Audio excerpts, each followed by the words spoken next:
Me gozo, hermanos, de que la divina providencia los haya estado fortaleciendo a algunos de ustedes para la prueba que se avecina, o se avecinaba mientras estaba yo escribiendo estas palabras, pues después de eso comenzaron a caer las primeras gotas de la tormenta.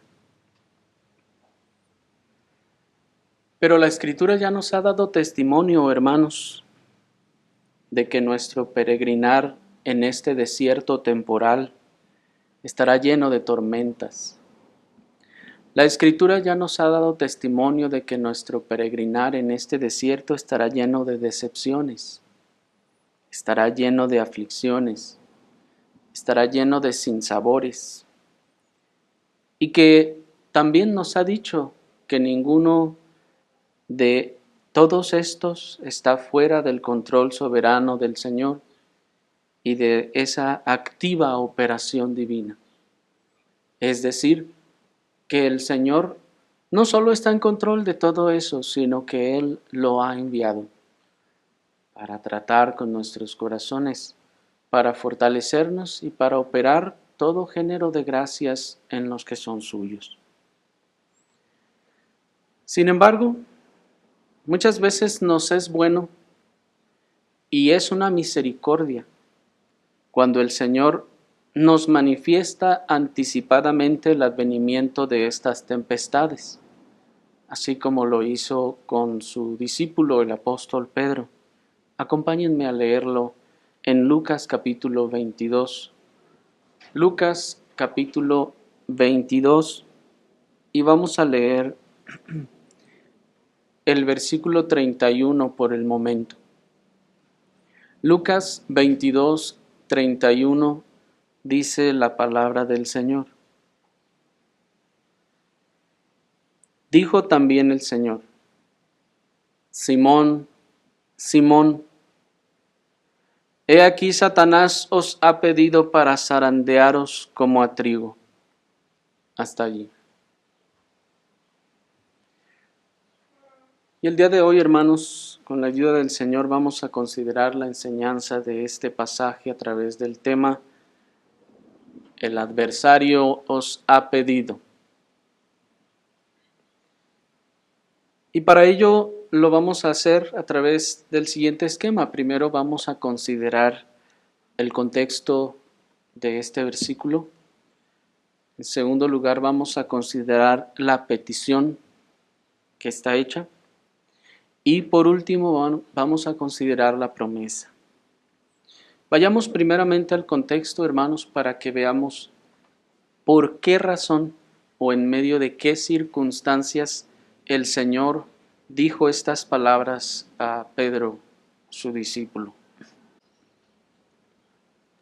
Las circunstancias en las que le son dichas estas palabras al apóstol Pedro, hermanos, no son insignificantes ni son aleatorias, como tampoco lo son los momentos en los que el Señor nos entrega a los tiempos de dificultad y prueba.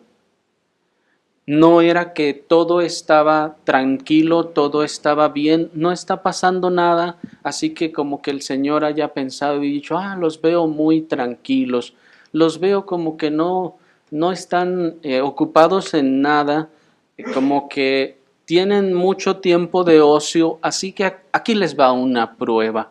No, hermanos, no es así. Observen lo que estaba pasando ahí en el versículo 33. Miren el versículo 33, dice: Y él le dijo: Señor, estoy dispuesto a ir contigo a la cárcel y aún a la muerte. Hasta ahí. Los otros tres evangelistas, Mateo, Marcos y Juan, nos dicen que estos acontecimientos tuvieron lugar luego de que todos participaron en la cena del Señor. Después de que participaron de la cena del Señor, el Señor enseguida les anunciaba a todos que todos tropezarían o que todos se escandalizarían, como dice la versión Reina Valera. y se escandalizarían, dijo el Señor, por mi causa esta noche. Miren la escena, acaban de participar, de hecho, de la implementación de la cena del Señor. Y enseguida que acabó todo, cantan el himno, dice la Escritura, y salen del lugar. Y el Señor entonces les dice, todos ustedes se ofenderán o todos ustedes tropezarán por causa de mí. Pero Pedro, con el ímpetu que le caracterizaba, le dice que aunque todos tropiecen, él nunca tropezará, sino que estará firme y que estará dispuesto, dice nuestro versículo, a ir a la cárcel y aún a la muerte. ¿Observan la situación? Los otros 3 evangelistas nos dicen que inmediatamente cuando el Señor les dijo y les anunció a todos, todos ustedes van a tropezar o, repito, como dice la versión Reina Valera, se van a escandalizar de mí. Aunque esa es una especie de transliteración fonética, pues el término griego es el término escandalizo, que se refiere a hacer tropezar a alguien. El Señor les dice, esta noche todos ustedes van a caer, van a tropezar por mi causa. Y Pedro dice, no, Señor, no. Todos esos, igual y sí, pero yo no. Señor, tú no me conoces. Yo sí estoy firme. Yo sí soy fuerte, Señor. Se me hace que tú te estás refiriendo a aquellos de allá. Pero yo, Señor, yo no. Yo estoy dispuesto aún a ir a la cárcel contigo. Es más, y si me matan, me muero contigo.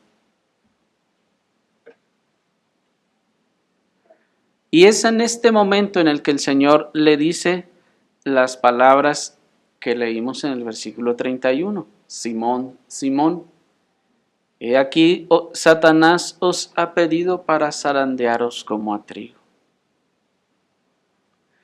Observen entonces que el Señor nunca nos mete en el horno innecesariamente. El Señor nunca nos mete en el horno aleatoriamente. O porque dice, ya tiene mucho que está muy tranquilo, muy calmado, tiene mucho que no ha tenido pruebas, así que ya le toca una. No, hermanos, el Señor no se conduce con esa suerte de improvisaciones. Siempre que somos introducidos en el horno es porque hay escoria. Si somos introducidos en el horno es porque hay escoria, no hay otra razón para introducir al metal en el horno. Hay escoria e impureza en nuestros corazones, aunque nosotros, como Pedro, no la vemos. Pedro no veía lo que había en su corazón. Lo expresaba, miren, lo expresaba con sus palabras. Salía a la luz con sus palabras cuando él decía, no, Señor, yo no voy a escandalizarme, yo no voy a tropezar, todos tropezarán, Señor, pero yo no. Creo que ustedes ya están mirando el problema de Pedro, ¿no lo están mirando ya? Pero Pedro no lo estaba viendo. Entonces, el Señor ya lo había visto efectivamente con tiempo y el Señor consideró que era tiempo y buen momento para que fuera introducido en el horno.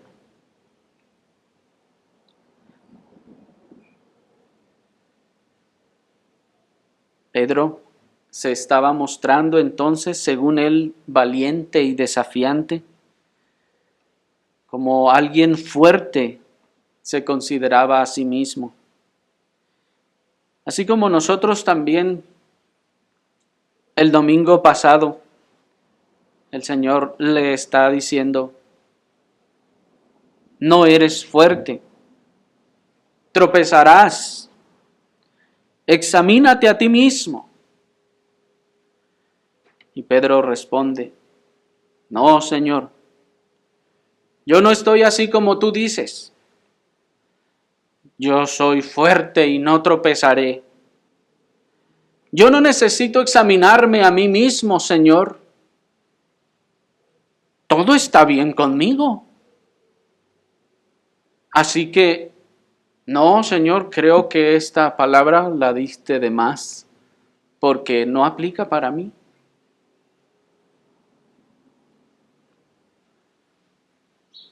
¿No es eso orgullo? ¿No es eso soberbia? ¿No es eso vanidad e incredulidad? Claramente lo es, hermanos. Hay incredulidad en estas cosas. Pero Pedro no lo ve. Él no puede detectarlo en sí mismo. Y encima de ello, observen que tampoco estaría dispuesto a admitirlo si el Señor se lo dijera. Piénsenlo, hermanos. El Señor todavía no le ha dicho a Pedro por qué será zarandeado. Pero Pedro está mostrando una actitud tal que lo más seguro es que si el Señor le dijera a Pedro es que mira, estás mostrando orgullo, estás mostrando soberbia, estás mostrando estas cosas. ¿Qué creen que hubiera respondido Pedro?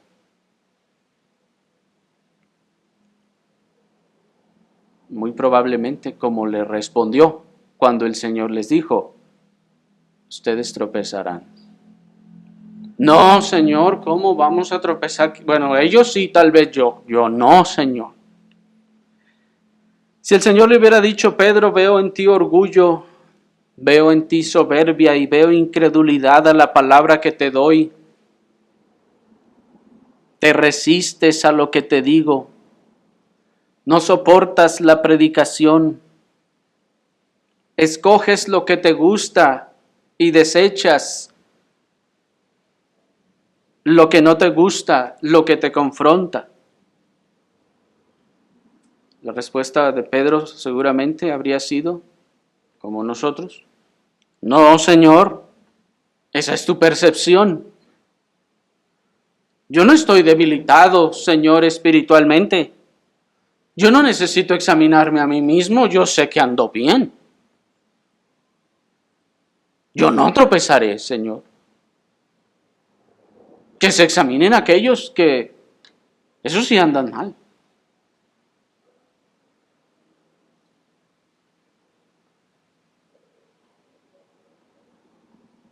El problema es que nosotros añadiríamos a esas palabras, el Señor me sostendrá, Él es mi ayudador y nunca me ha dejado. Nada más porque nosotros no tenemos al Señor aquí frente a nosotros, ¿verdad?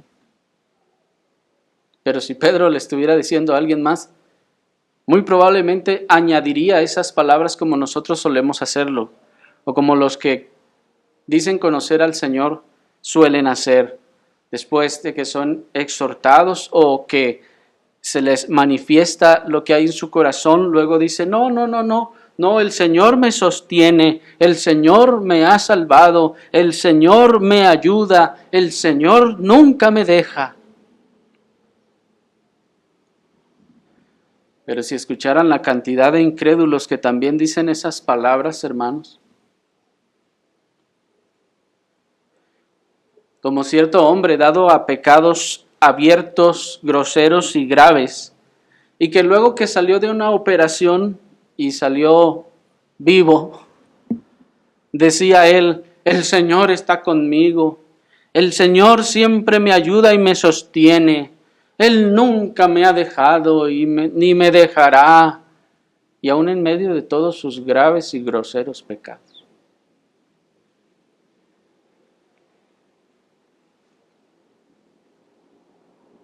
Sin duda, hermanos, véanlo. Sin duda, esa es una condición que requiere del horno de la aflicción. Porque cuando el barro se ha endurecido,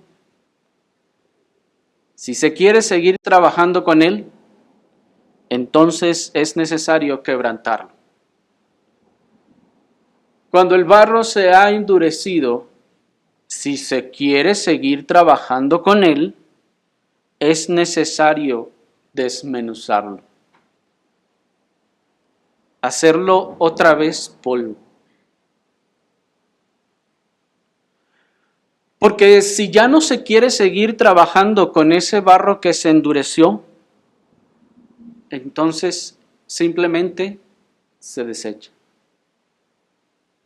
¿No es así? Aquí estamos en Tonalá. Y eso debiera ser muy claro.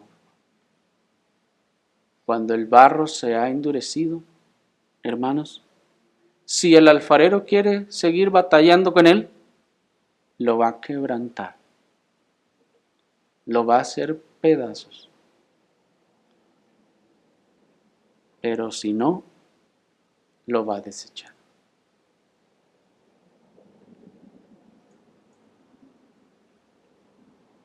Observen entonces cómo la dificultad, la aflicción y la tribulación no son enviadas con despropósito alguno a los creyentes, sino que cuando se envían es porque hay una condición espiritual, o más bien no espiritual, que está teniendo preeminencia en nuestro corazón, pero que nosotros no nos damos cuenta.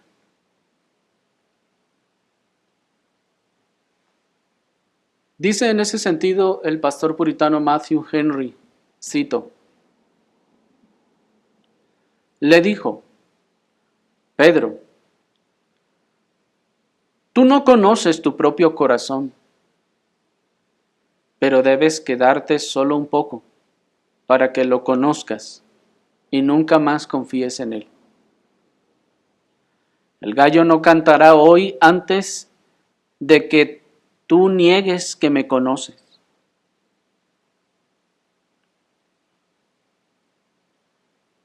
Tengan en cuenta que Cristo nos conoce mejor que nosotros mismos y conoce el mal que hay en nosotros y que haremos y que nosotros mismos no sospechamos.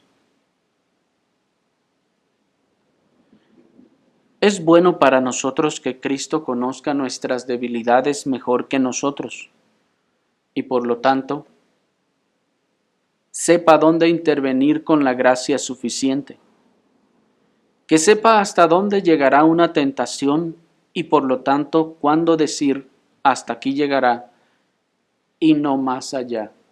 Termina la cita. Miren, hermanos, efectivamente es algo muy bueno que el Señor nos conoce mejor que lo que nosotros nos conocemos a nosotros mismos. Y por lo tanto, entonces, viendo esta necesidad de nosotros que nosotros no estamos viendo, nos envía estas cosas. Y es allí, en esa condición, en la que el Señor le dice a Pedro y nos dice a cada uno de nosotros, Satanás os ha pedido para zarandearos como a trigo. Pero, ¿qué significa que el adversario nos ha pedido para zarandearnos como a trigo? Para responder a esa pregunta, pasemos a nuestro segundo encabezado, que es la petición. Leamos nuevamente nuestro versículo inicial, versículo 31. Lucas 22, 31 dice, dijo también el Señor, Simón, Simón, he aquí Satanás os ha pedido para zarandearos como a trigo. Hasta ahí. Primeramente, hermanos, observen que fueron todos los discípulos quienes fueron pedidos por el adversario de nuestras almas para ser zarandeados como trigo. No dice, Simón, Simón, y aquí Satanás te ha pedido, no, sino os ha pedido, pues desde el término original es un plural, os ha pedido a todos. Y es la razón por la que Mateo, Marcos y Juan dicen que nuestro Señor Jesucristo les dijo a todos, todos tropezarán por causa de mí, todos se ofenderán por causa de mí. Esto nos enseña que, aunque todos los discípulos fueron pedidos para ser zarandeados, hermanos, y ojo con esto, ¿están aquí? Hay uno en particular que de una forma especial requería un tratamiento más profundo debido a su dureza. Todos iban a ser zarandeados, sí, pero había uno que iba a ser más zarandeado que todos. ¿Por qué? Porque estaba en un estado y condición que necesitaba todavía un tratamiento mayor que el de todos los demás. Y lo segundo que nos enseña esto es que un grupo de creyentes asociados espiritualmente, es decir, una iglesia, puede también ser pedida y es pedida para ser zarandeada conforme a su condición y a su necesidad. Sí, hermanos, esto también está sustentado en la Escritura. El Señor no solo zarandea a creyentes de manera individual, sino iglesias enteras. En este caso, fue a todo el grupo de los discípulos, fue a todos ellos a quienes el Señor zarandeó.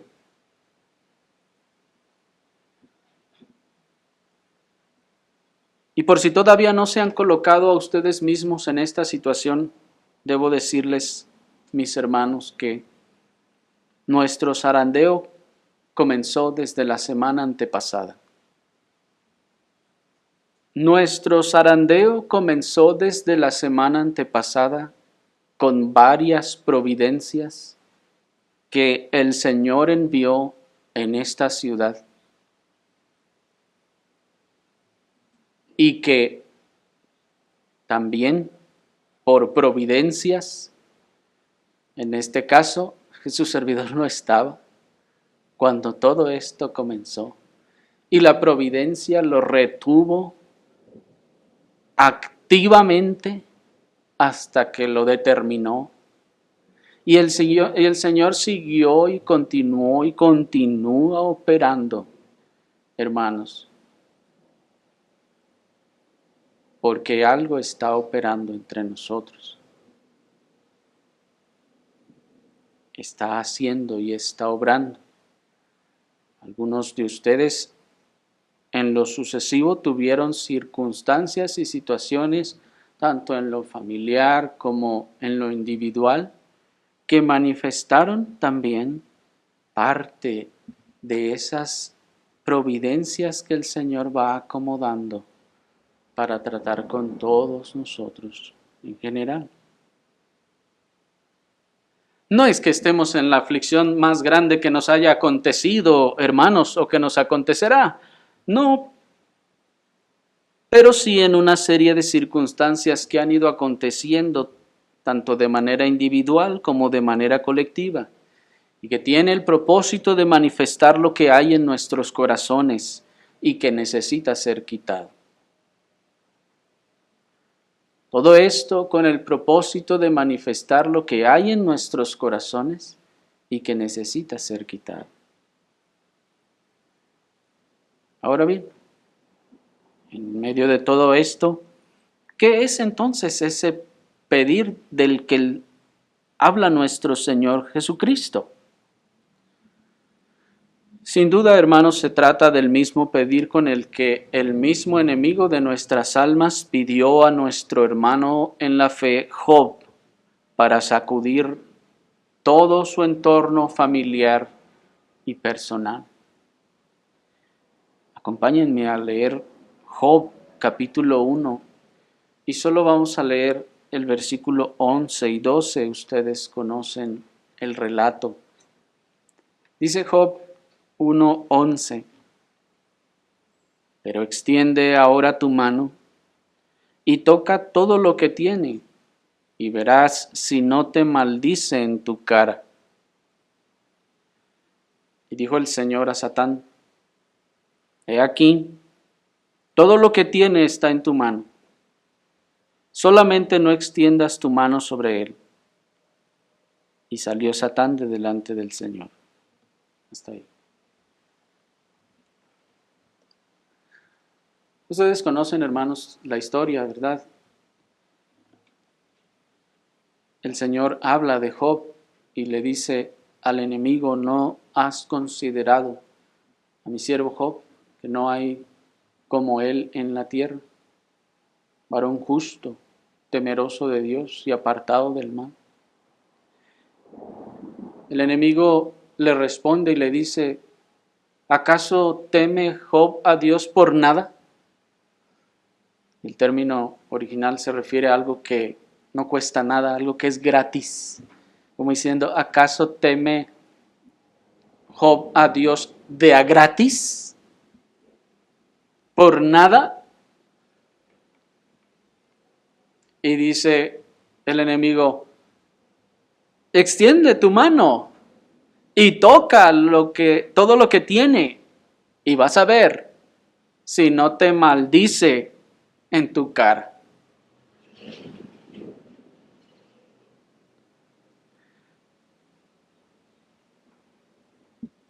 Y el Señor entonces dijo al enemigo: he aquí, todo lo que tiene está en tu mano. Solamente no extiendas tu mano sobre él. Y salió Satán de delante del Señor. Dios, hermanos, ha escogido soberanamente mostrar ante los cielos y la tierra su obra y su poder en aquellos en quienes ha operado con su Espíritu. Y para que a nadie, ni en las alturas ni en la tierra, le quede duda del poder de su gracia, el Señor escoge entregarlos en las manos de sus enemigos, ahora sean corpóreos o incorpóreos, literales o metafóricos, en persona o en especie, a fin de que las alturas y la tierra tengan testimonio de la obra poderosa de Dios en los creyentes. Porque lo que precisamente Satanás está cuestionando aquí es la obra verdadera del Señor en Job. Pues le está diciendo: no, pues así cualquiera. Si tú lo bendices y le das esto, le das esto y le das esto, y mira, todo lo has bendecido, así ¿quién no te va a temer? Eso, de hecho, lo que Satanás le está diciendo es: eso es algo natural, cualquiera lo haría. No necesita una obra del Espíritu Santo para obedecer así. Y miren la propuesta en este caso del enemigo, que tiene de hecho, hermanos, un grado de razón. Porque cuando todas las cosas van bien, cuando todas las cosas se dan, cuando todo va viento en popa y hay prosperidad, todo mundo es obediente, todo mundo es piadoso, sensato y cristiano.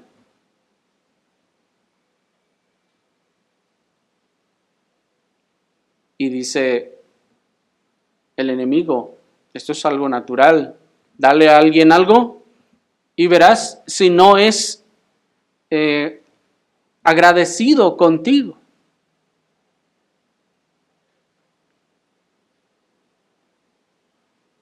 Esta entonces Observen, fue la causa por la que el Señor, como les decía, queriendo dar soberanamente testimonio de su obra y poder, de su obra verdadera en aquellos en quienes verdaderamente ha obrado, les entrega en manos de sus enemigos, ahora sean corpóreos o incorpóreos, literales o metafóricos, en persona o en especie, a fin de mostrar que verdaderamente Dios ha obrado en ellos y lo pueda ver tanto el cielo como la tierra.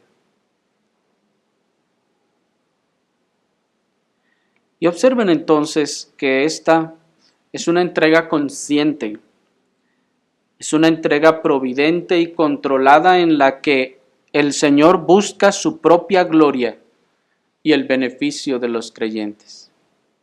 Cuando el Señor entrega a los suyos, Él está buscando primero su propia gloria, porque es su poder el que está allí en entredicho, puesto en entredicho. Y también Él busca el beneficio de los creyentes. En ese sentido dice el pastor puritano Matthew Henry, cito: probablemente Satanás había acusado a los discípulos ante Dios de ser mercenarios al seguir a Cristo y de no buscar otra cosa que enriquecerse y ascender en este mundo, tal como acusó a Job. No, dice Dios, son hombres honestos e íntegros. Déjenme ponerlos a prueba, dice Satanás, y a Pedro en particular. Deseaba tenerlos para poder cribarlos, para poder demostrar que eran paja y no trigo. Las tribulaciones que ahora les avecinaban eran un cribado. Pondrían a prueba lo que había en ellos. Termina la cita.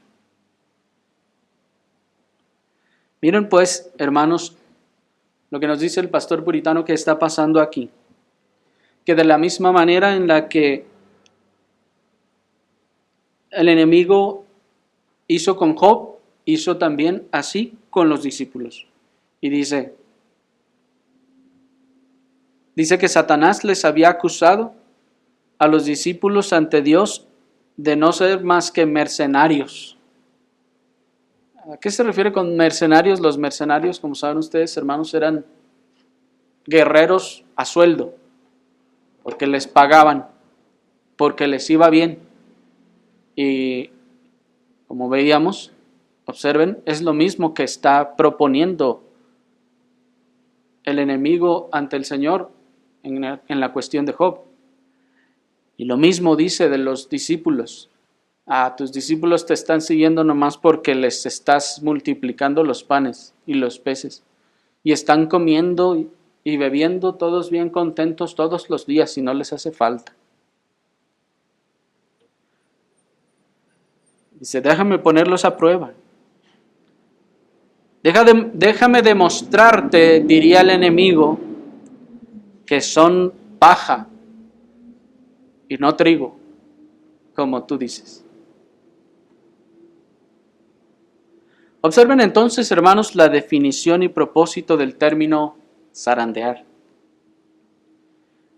Aunque este término para nosotros ya tiene una clara connotación de dificultades, observen que tiene un propósito. Y es, en este caso, cribar, probar, sacar a la luz lo que hay verdaderamente adentro. La obra que verdaderamente hay o no hay. El enemigo se empeña en decir no hay, y el Señor dice, te voy a demostrar que la hay. El término zarandear se refiere entonces a la fuerte sacudida que se hace al trigo para separarlo de la paja, por lo que el término también significa cribar. cuando las gavillas se cortaban del trigo y se llevaban las gavillas todas amarradas, se colocaban en un lugar, enseguida se procedía a desgranar. Muchas veces se golpeaba el trigo en la mano para que soltara los granos. Otras veces solo se tallaba con la mano y los granos caían, pero también caía la paja junto con los granos, no se queda allí. Entonces lo que hacían enseguida era cribarla. La ponían en algunos cernidores y la sacudían, o en algunos casos la lanzaban al viento para que el viento se llevara la paja. Cuando se sacude, y eso es un efecto, hermanos, que los que trabajan o han visto en la industria, es un proceso completamente natural. Pongan algo a cribar, de hecho hay máquinas que se llaman cribas, precisamente. Pongan algo a cribar, pónganlo a temblar, a sacudirlo, y lo que es pesado se va hacia abajo y lo liviano queda arriba. Eso es un proceso que se hace en muchas industrias según las aplicaciones que tienen. De manera que observen entonces el propósito de estas sacudidas violentas, que es hacer salir a flote la paja.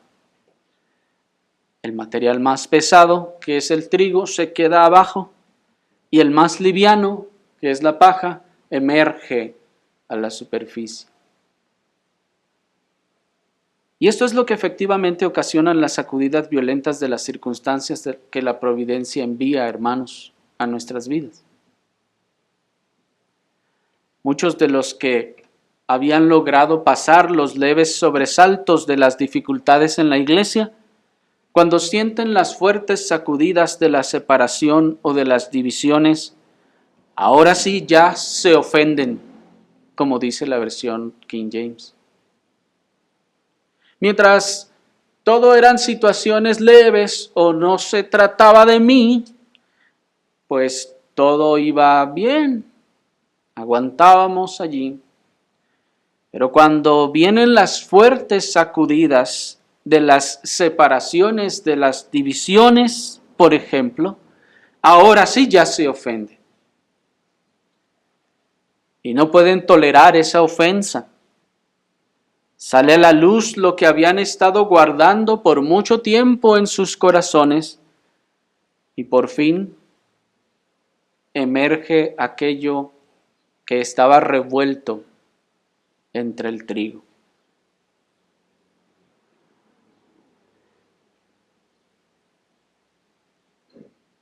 Esto es lo que nos enseña 1 Corintios 11, 18 y 19. Acompáñenme a leerlo. 1 Corintios capítulo 11, versículo 18 y 19 dice la palabra del Señor. Porque primeramente, cuando os reunís en iglesia, oigo que hay divisiones entre vosotros, y en parte lo creo. Porque es necesario que también entre vosotros haya bandos, para que los que son aprobados se manifiesten entre vosotros. Hasta allí. Observen el propósito de las fuertes sacudidas, en este caso, dice el apóstol, de los bandos o las divisiones dentro de una iglesia. Para que los que son aprobados, dice el texto, se manifiesten entre vosotros. Esa sacudida hace que el trigo quede allí y la paja salga a relucir a la luz. Nuevamente dice el pastor puritano Matthew Henry, él, el diablo, les ha desafiado. Se ha propuesto demostrar que son una pandilla de hipócritas. Y a Pedro especialmente, el más atrevido de ellos. Termina la cita. Así entonces se prueba el trigo y se hace distinguir de la paja. El enemigo de nuestras almas se afanará lanzando sus flechas, esas flechas encendidas a nuestras mentes para que, como Adán, dudemos de Dios, le perdamos de vista, culpemos a los otros de nuestro pecado, porque así lo hizo Adán, ¿no fue así? Culpó a Eva. Y entonces no reconozcamos nuestro pecado. Y ahora, y hará todo lo que pueda para sembrar la discordia y hacerla abundar en los corazones, a fin de arrastrar a todos los que más pueda al daño.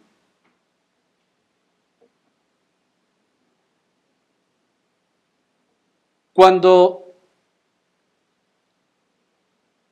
estamos en aflicciones o en dificultades, si no es que el enemigo de nuestras almas ha tenido que ver con esas dificultades, no se queda quieto ni tranquilo. No dice, ay, mira, estoy viendo que ese cristiano, el que atacaba todos los días, está en una gran aflicción. Ay, bueno, ya no lo voy a atacar, ya llegó mi descanso, voy a descansar porque ya está muy afligido, ya no tengo yo nada que hacerle, ya tiene muchos problemas, ya no hay más que actuar. No, hermanos, eso no ocurre así. Sino que cuando estamos en aflicción, las artimañas del enemigo cambian de estrategia.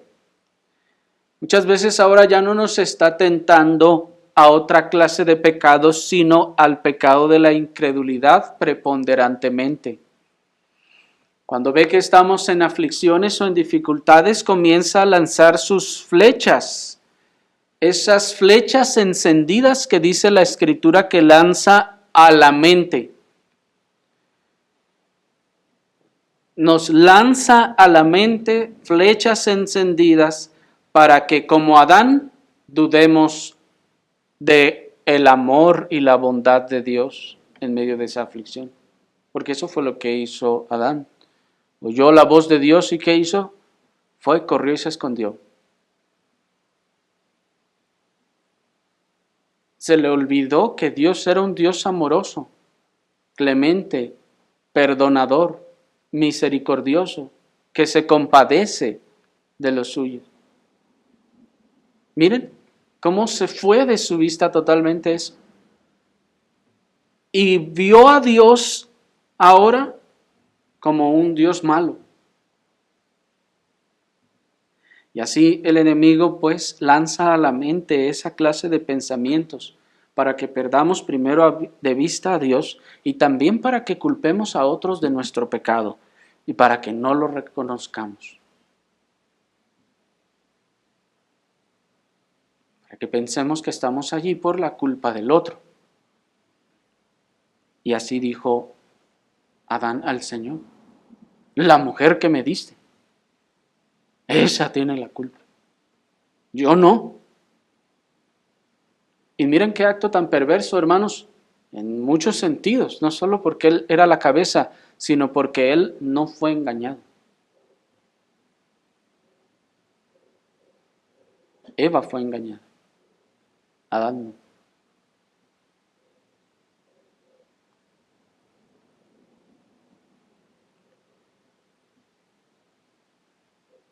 Y así con eso hará el enemigo todo lo que pueda para sembrar la discordia y hacerla abundar en los corazones a fin de arrastrar a todos los que pueda al daño. Pero en medio de toda esta tormenta, el Señor preservará a los suyos. La paja será arrastrada por todos los vientos del corazón. La paja será arrastrada por los vientos del amor propio y del orgullo. Pero el trigo será preservado. Ahora bien, Observen entonces que esta entrega, como decíamos, es una entrega consciente, es una entrega providente, es una entrega controlada, en la que el resultado está asegurado, en la que el resultado está asegurado. Dios no arriesga ninguna situación. Dios no es un Dios de riesgos. Eso es propio de la criatura limitada y falta de poder. Arriesgarse.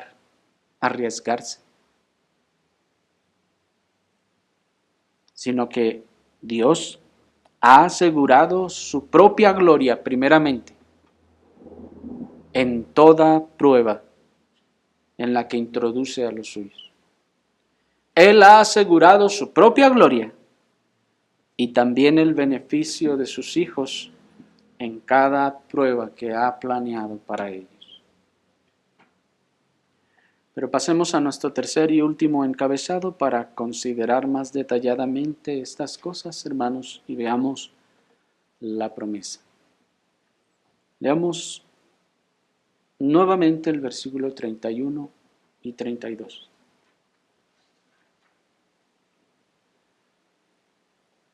Dijo también el Señor: Simón, Simón, he aquí Satanás os ha pedido para zarandearos como a trigo, mas yo he rogado por ti para que tu fe no falte. Y tú, cuando hayas vuelto, afirma a tus hermanos. Está ahí. Primeramente, hermanos, observen el medio de la preservación. Yo he rogado por ti. Ahí está el medio de la preservación.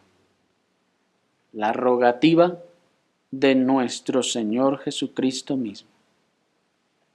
Es gracias a la mediación e intercesión de nuestro Señor Jesucristo que la fe de los suyos permanece. Es gracias a esa intercesión que hace día y noche a la diestra del Padre, por la que los creyentes son preservados y la fe no les falta. Y sin importar las tormentas por las que es sacudido todo creyente, será sostenido por el cuidado especial y particular de Cristo que tiene por cada uno de los suyos.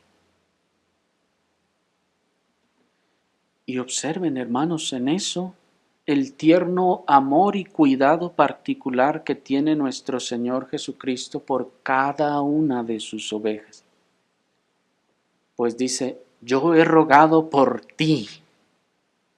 No dice: yo he rogado por todos ustedes, sino dice: yo he rogado por ti en lo particular.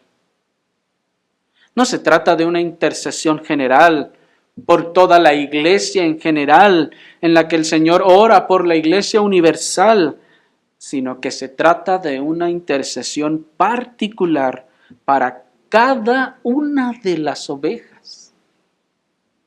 El Señor hace intercesión por cada una de las ovejas en particular. Qué hermoso es eso, ¿no les parece?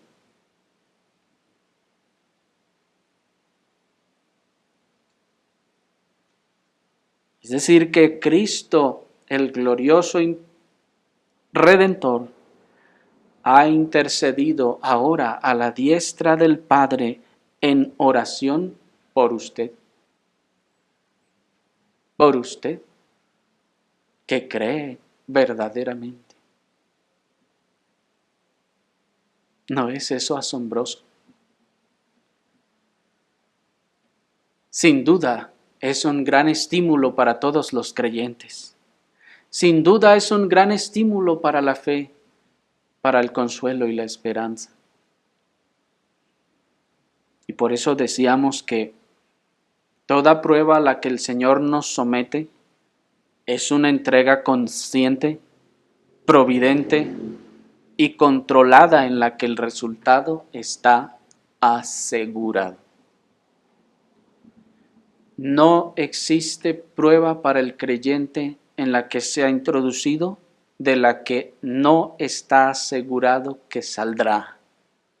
Con fe. Todavía. Qué consolador es eso, ¿no les parece?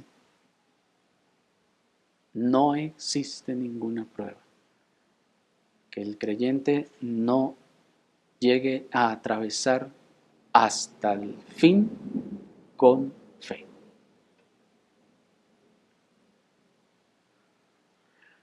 ¿Y cómo es que el resultado está asegurado? Bueno, primeramente, lo más claro es porque hay una promesa de que no se perderá, sino que volverá de aquella prueba fortalecido. Miren el versículo 32. Mas yo he rogado por ti para que tu fe no falte. Y tú, cuando hayas vuelto, afirma a tus hermanos. Contemplen la esperanzadora promesa. Cuando hayas vuelto. Porque ahí está. Cuando hayas vuelto. El Señor le está diciendo, volverás. Te lo aseguro, volverás. El regreso, entonces, está asegurado. Mientras que el mero profesante no sabemos si regresará o si terminará en apostasía, la verdadera oveja cuenta con la intercesión y el cuidado de Cristo mismo que asegura su retorno en fe. Del que solo está profesando la fe, no sabemos ni qué va a pasar allí, ni cómo vaya a acabar el asunto. Pero la Escritura nos da testimonio de que toda oveja verdadera, por la intercesión de Cristo, tiene asegurado su retorno en fe. Como ustedes saben, esa es la única forma segura de saber si el que profesa la fe, si el que profesa haber creído en Cristo es verdaderamente salvo o no. Válgame la expresión, esa es ahora sí la prueba de fuego, la decisiva. Vemos marcas de gracia o no, vemos marcas de condenación o no, pero la prueba definitiva está allí.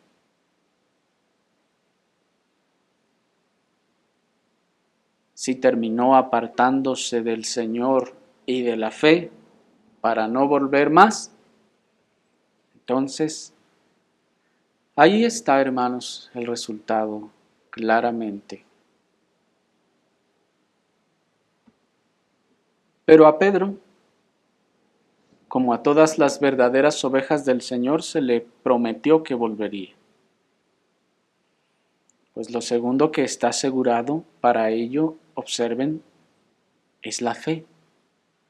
Es que la fe no faltará. Es decir, que la razón por la que está asegurado que volverá es porque la fe no faltará. No se acabará en medio o al final de esa fuerte sacudida. Que el creyente verdadero le es garantizado un suministro de fe que resistirá toda la violencia del zarandeo al que es sometido.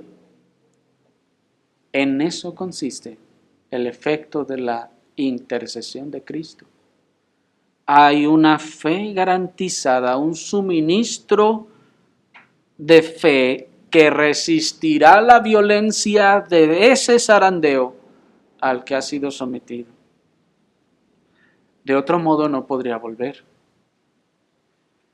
Y la razón por la que el que apostata ya no vuelve es porque no poseía esa verdadera fe. Poseía una fe histórica, tal vez. Conocía todo de la Biblia, de las doctrinas y esto y lo otro. Pero cuando se vio en medio de esa situación,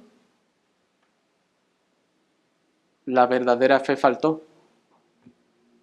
Esa fe histórica se acabó. Esa fe de cualquier otro tipo se terminó, ya sea al final o a la mitad o a 3/4 partes. Y no volvió. Ahora bien,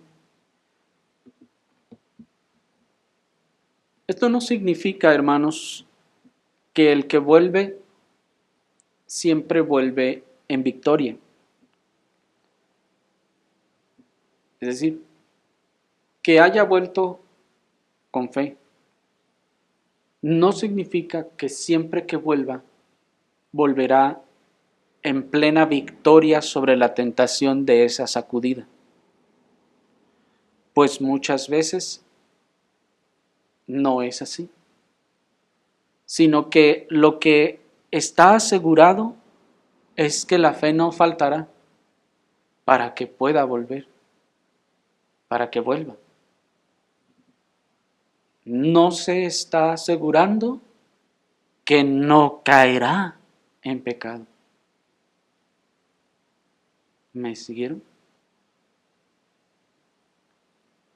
Pues muchas veces, después de esas sacudidas, inevitablemente se cae en uno u otro pecado, en el camino y en el proceso.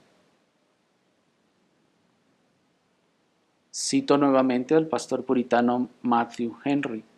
Dice, observen, 1, si se mantiene la fe en una hora de tentación, aunque caigamos, no seremos derribados por completo.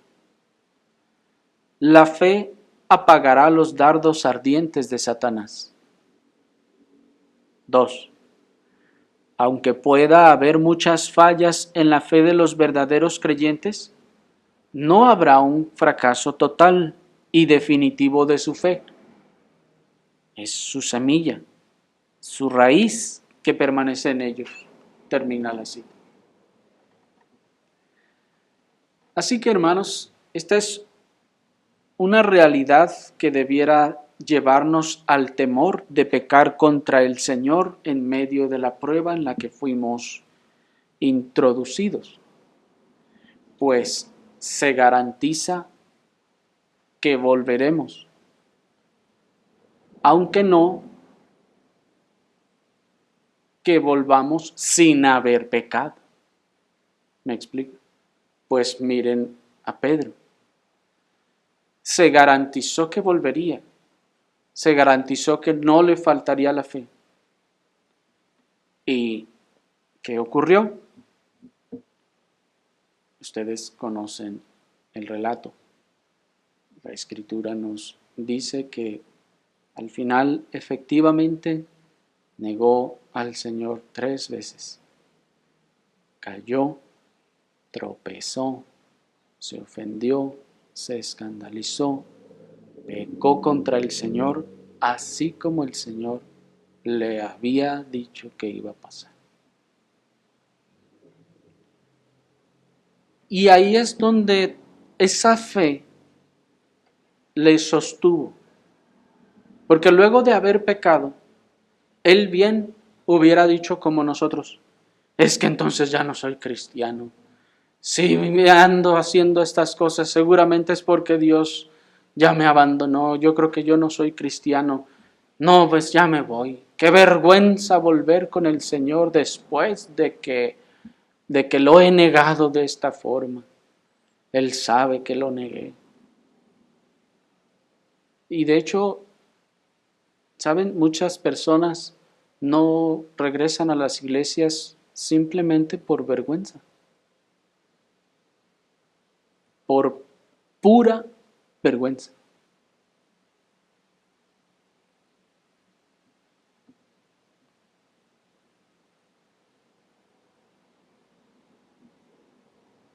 la fe allí lo que hizo fue fortalecer su raíz. Por eso decía el pastor puritano, la fe es esa raíz que permanece allí, para que al final se humillara, reconociera su condición, se arrepintiera y volviera, aunque humillado.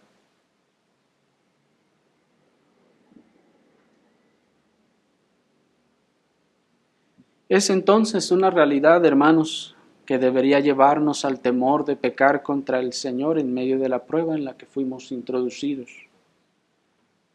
Pues muchos no se protegerán adecuadamente contra las flechas encendidas de Satanás mediante el escudo de la fe, y sucumbirán ante los efectos de esas flechas actuando con incredulidad, desconfiando del Señor, desafiando al Señor incluso, ofendiendo al Señor, ofendiendo a los hermanos, culpando a los otros, no viendo la viga en su propio ojo, como hizo Adán,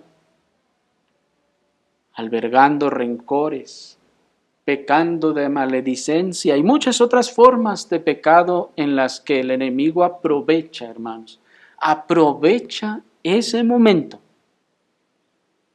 para saturar nuestra mente con pensamientos opuestos a la fe, al Señor, a la esperanza.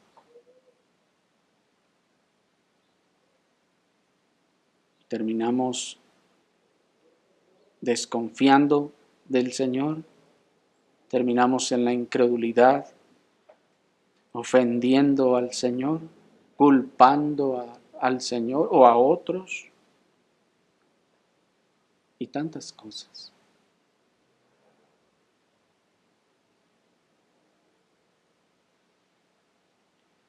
Pero quiero decir por último, hermanos, que esta también es la razón para lo que necesitaría la fe Pedro, que no le faltara,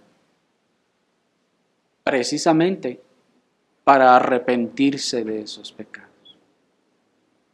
Él necesitaría esa fe, no necesariamente para permanecer impecable en medio de toda esa aflicción y dificultad, en medio de esa prueba, sino la necesitaba para que, habiendo pecado, pudiera arrepentirse de sus pecados, pudiera pedir perdón y pudiera volver a los pies del Señor en humildad, se humillara nuevamente.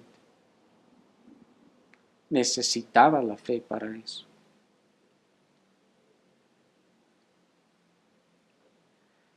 Por eso dice el pastor puritano, los que han caído en pecado deben convertirse de él. Los que se han desviado deben volver. Los que han abandonado su primer amor deben hacer sus primeras obras. Y para todo eso se requiere la fe.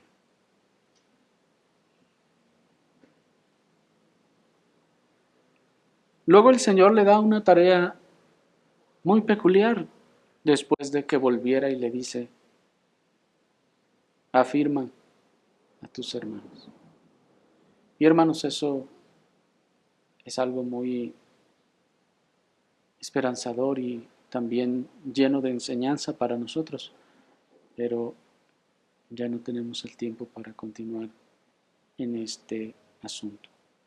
Rogamos al Señor que podamos colocarnos a nosotros mismos en estas circunstancias y busquemos del Señor la gracia de la fe para ser sostenidos. Oremos al Señor.